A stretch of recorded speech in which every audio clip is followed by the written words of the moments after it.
So our first heading is going to be to the grave, going to the grave. Okay, very simple. Look at verse 1. After the Sabbath, at dawn, on the first day of the week, Mary Magdalene and the other Mary went to look at the tomb. They went to look at the tomb. Now, these women were on a journey and they were heading just outside of Jerusalem to the grave of Jesus. If we combine all four gospel accounts, we see that there was at least three women, most likely more. You had Mary Magdalene, you had Mary, the mother of James and Joseph. That Mary was also the wife of Clopas. You had Joanna, you had Salome. So you had a group of women, when all four gospels are combined together, you see, had made their way to the tomb on that resurrection morning. Now, here's the question: why are the women going to the tomb with spices? They saw Jesus' body prepared and put away on Friday by Joseph of Arimathea and Nicodemus, and they saw the stone rolled in front of the grave. And so they knew that Jesus was in the grave and there was a stone way too heavy for them to move. But why were they going there with spices? And the reason is because, well, they know that as Jews, you don't embalm bodies, you prepare bodies for death with aloes and spices and things like that to minimize the odor of a decaying body. And so they had brought those to do additional work to what the boys did on Friday night. And now here's the question: why did they wait until Sunday morning? Why didn't they do it on Friday? Well, remember that Saturday was the Sabbath, and there's no work that is allowed to be done on the Sabbath except essential work, kind of like COVID-19 lockdown. Okay, absolute essential work was only allowed on the Sabbath. And you go back to Friday, and Jesus died at 3 o'clock, according to the Gospels. And then you have from 3 o'clock until sundown as a window for being able to prepare his body and put his body in the grave and make everything set and final.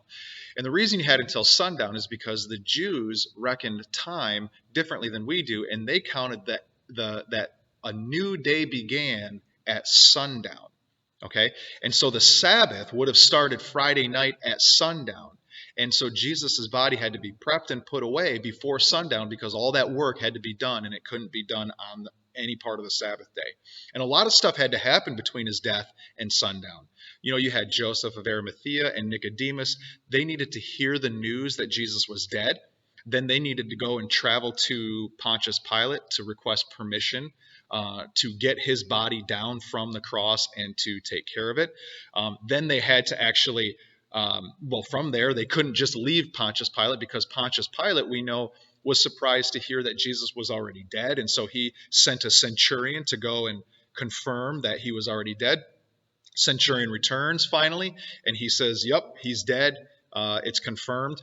And then finally, Joseph and Nicodemus, they head off to go and retrieve the body of Jesus. They had to gather all the supplies for prepping his body. They need to transport his body after they got it down off the cross to the grave where Joseph was going to bring him, which, by the way, was Joseph's own grave. Joseph of Arimathea, he was a leader in Israel as one of the Sanhedrin, one of the 70 rulers of Israel, so he's very wealthy. He's very powerful, very respected, very prestigious, and he puts Jesus in his own grave. So there's a lot of things that had to happen, a lot of things. This is not the age of texting. It's not the age of Marco Polo. It's not the age of Instagram. It's not the age of email or anything like that. Everything had to be done by foot. You had to run here and there and everywhere, or take a horse or a mule here and there and everywhere. And so things happen much slower than they would nowadays. And so here you go. They get Jesus' body, they prep it, they put him in the grave. And I want to just pause right there a second. And I want you to think about something. I want you to think about the gospel poetry of Joseph of Arimathea's actions. Joseph of Arimathea puts Jesus in his own grave. Joseph expected to lie down in that grave of death himself, but he puts Jesus there instead. What a picture of the substitution of Jesus' death. What a picture of Jesus dying in our place. What a confidence is expressed in Jesus by those very actions. I don't know if he knew that himself, if he was doing it conscious of that as kind of a symbol of Jesus as his substitute dying for his sins, but what a picture that is, isn't it? It's beautiful. Well, anyway, back to the preparations of Jesus' body. The ladies probably didn't have time on Friday to sneak in and help Joseph and Nicodemus get Jesus' body prepared.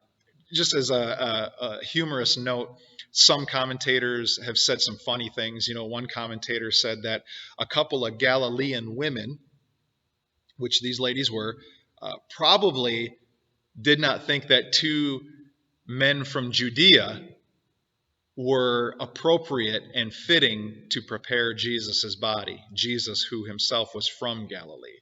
Another commentator actually said that just as women, they probably thought the men didn't do it right and it needed a woman's touch. But either way, they were on their way there that Sunday morning, that resurrection morning, loaded up with spices and aloes and everything to further prepare Jesus' body. And I would say, too, that these women were motivated by love and devotion. You got to think about the women and how the Gospels have portrayed the women so honorably in their devotion to Jesus. It was a woman who crashed that Pharisees' party to worship Jesus by crying on his feet, washing his feet with her tears, using her hair to dry his feet, and just worship him and kiss his feet. It was a woman who did that. No man ever did that. You had Mary, who was Lazarus' sister. She took that really expensive bottle of perfume. It was very, very expensive, and she poured it all over Jesus. And he said, wherever the gospel is preached, she will be remembered because of this incredible sacrifice that she made to prepare his body for burial. And then you have Susanna, you have Mary Magdalene, you have Joanna, you have many other women who form really like the group that funded Jesus's traveling ministry. These women were probably the greatest donors to the ministry of Jesus out of anybody, and the finances were able to be carried on because these women and their faithfulness. And remember, it was the women who were at the cross. There were no men. Remember, the men bolted and they were scared and they fled. But it was the women who followed him at a distance, but they were still there, risking a lot to be there where he was crucified. Because if they were caught or they were pointed out, they too might have been facing some serious trouble. But there they were, just some women who were very devoted. And so why wouldn't they be there that resurrection morning, wanting to care more for their Savior's body? And maybe it was a form of closure for them. Who knows? But I do want to point this out before we move on from this verse. It is possible to be devoted and to be misguided at the same time. Now, what do I mean by that? I mean that the women, while going to the tomb, were expressing great love and affection and devotion for Jesus.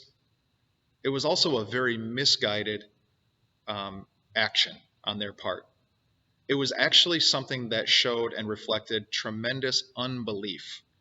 And I don't mean to be critical, I don't mean to be hard on the women, but you got to remember that they're going there on the third day expecting a dead Jesus, hence the spices. And because they have spices, they're expecting that he's going to remain dead. Now, the reason I say this is devoted but misguided, and the reason it reflects unbelief, is because Jesus so many times before he died said that he was going to be raised on the third day. And if they were acting out of faith and not just merely the best sentimental affections, then they would have gone to the grave that Sunday morning expecting a living Jesus, expecting that what he said had actually occurred. But they weren't going there for that.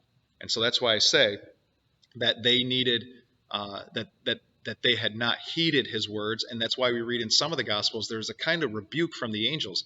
Why do you look for the living among the dead? Right? And so the ladies that morning, while absolutely second to none in their devotion and completely admirable in their affection for Jesus, really score low when it comes to believing his words and taking him at his word.